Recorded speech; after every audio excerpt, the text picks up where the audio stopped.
mentioned before that you didn't play academy before you were No, 14. What was no, your upbringing like, and was becoming a professional always in your mind, or did it only become a reality when you first got into an academy? no. Being a professional was always in my mind. Was always the goal. Was always the dream. Ever since I was little, at 4 years old, I fell in love with the game. That's when I started playing it. I was obsessed with it. Really obsessed with it as well. And then when I played in Mexico. In Mexico, football is everywhere. It's on the streets. It's on pitches that are nice, pitches that are bad.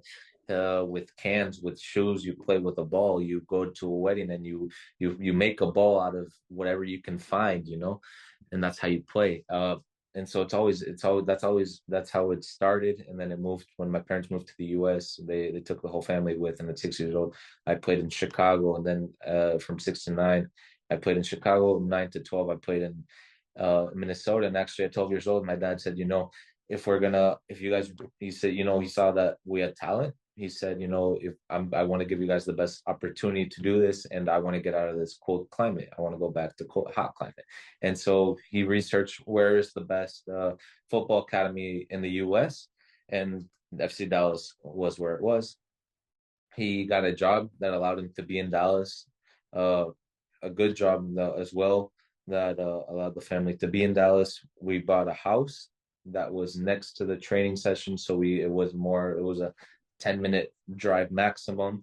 Uh, and we started playing on the affiliate teams until when I was, yeah, almost 13 was the first year that you could do this pre-academy.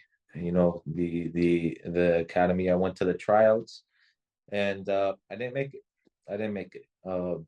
And then I was rejected from the academy. And then the next year, I played the whole year at an affiliate team as well. And then after that, they had tryouts again. I was invited to them, tried out, got rejected 2 years in a row. And then this is where I say, this I owed it a lot to my father. Is he always had these ideas that you could say were crazy. There was this program called Alianza that really opened doors for me. I went to a trial. I was 14 years old. I didn't know what it was. I got selected to go to the national showcase. I went to the national showcase. Long story short, I ended up getting 14 invites from clubs to go to their academies, and I end up choosing the one my hometown from when I was born in Mexico, Pachuca, which is, I would say, the best academy in Mexico. Great players. Hector Herrera has come out of it. Guti, who plays in PSV, has come out of it. Hmm. Chucky Lozano by Napoli.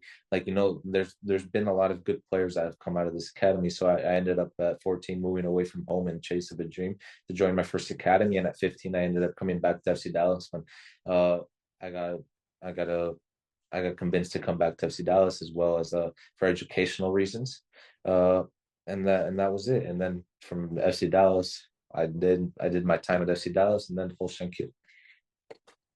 Wow. I Yeah. mean, at such a early age to kind of have those big rejections and then to come almost full circle again and come back to the club that denied you twice.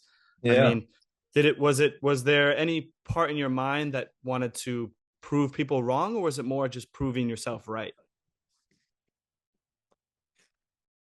I say at first it was just proving myself right, and then later on it also when I made especially when I went to Dallas, when I went to Pachuca, it was to prove myself right. When I came Mm, back from FC Dallas, it was to prove people wrong. mm. So a mix of both. And right now, I would say it's to prove myself. It's nothing about anyone else. Right now, it's my dream, my journey, and it's I'm trying my best to make it all for me and not focused on anyone else. Yeah. And how did that develop you as a player, joining Pachuca Academy and then eventually going to FC Dallas? But the difference in mentality maybe in Mexico compared to the academy in the US. I would say it absolutely did. Of course it helped me as a player, but I don't think that experience affected me as much as a player as it did as a person, getting that mentality of knowing what it feels like to be rejected, knowing what it feels like to be told you're not good enough, knowing what it feels like to for people to doubt the skills that you have, doubt the talent, say, oh, you're not going to make it pro, and in a way stomp on your dream at such an early age just gave me the ability to say, like, it's not like that. I have to believe in myself, and that's what matters. And I have to keep on going, and I have to shut things out, and I have to be strong mentally because the only one who's in control is myself. You know, these people are just talking to you. I always say you have to be like a horse that have the racing horses. They're like this. They Mm-hmm. have the things on their eyes so they don't see side to side, because if they see other horses, they get distracted. So I would say that it helped me a lot much more in the mentality and the maturity that I had as a person, because going through those processes is not easy, especially at a young age. And it has definitely prepared me for to be where I am today. Staying on a topic of big decisions, your national team experience, you had from what I heard and read is you had nothing to do with any national team, and then with the span of 2 days, two countries are calling for you. Yeah, it was crazy. It was crazy. I can tell you about the experience. It was the DA playoffs when DA was still a thing. We had just lost against Solar. I was extremely sad because we lost in the quarterfinals against in a derby game, which was absolutely a very good game, very, very good game that, you know, just sucks to lose. I remember being very sad, and then I remember getting called down into the lobby and having the director of the FC Dallas Academy there, you know, he called me down another player down, and he said, yeah, you guys got to call up to the Mexican national team. You guys do well. You guys are gonna go to Japan for a tournament. And I'm like, and then I just remember asking, oh, when is it? When do I have to leave? And then he said, tomorrow. Yeah. And then I was like, oh, amazing, amazing. I was like, and in my head, I was like, okay, turn the page, let's go. I was extremely excited. I remember celebrating my mom was there, my siblings were there in the lobby. I remember celebrating and just saying, no, yeah, I got a call up. I was just extremely happy. And then the next day, my agent tells me, hey, the U.S. The youth national teams have they've been aware that you're about to get your citizenship. They didn't know that you were about to get your citizenship. They thought you were 100% Mexican, because I was about to get my citizenship 2 weeks later. And I actually got my American citizenship while I was in the Mexican national team camp in Mexico.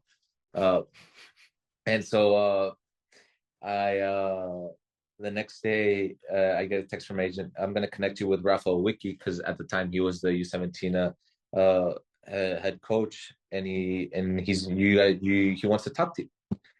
And so the next day at midday, I get a call where I'm speaking to Rafael Wiki, and he asking me if I would be open to playing to the US. Of course, I say yes. And then he invites me to the U17 a U17 camp that they were going to have in California. And then I was like, oh, so when is it?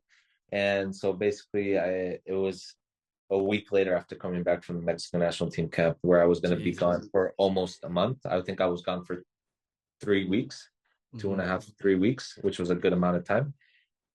And then I come back, and then 1 week later, a little bit after that, and then I'm at the U.S. national team camp, and then after that, a month later, I'm playing. I'm making my international debut with the U.S. against Mexico and the Netherlands, and then a few months after that, I'm in the U17 World Cup. Just even talking just about this experience in a youth World Cup, what memories do you have of that, and how do you feel like that kind of shaped you to see that sky is the limit? I think it shaped me in the sense that showed me, it's like I say it's an addiction. It showed you what the top level of football can be. And even just saying these words, I get goosebumps, because I tell you, it's an absolute addiction to be on that pitch with thousands of people watching you, playing the highest level of football with the highest level of players around you. It's absolutely addicting. And the most beautiful moment, I would say, was when I started against Japan in the U17 World Cup, and it was I looked up into the stands, and I saw my whole family there. I just saw my grandparents were there, both sets of them, uncles, parents, all my siblings except one was there. And I remember just seeing tears come out of my dad's face and my grandpa's face, and just them hugging. Like, it was, you know, that's what a moment, man. Yeah, that moment to me is the one that I hold dearest in my heart, because it's not only been a lot of work and sacrifice for me, but a lot of work and sacrifice for my family.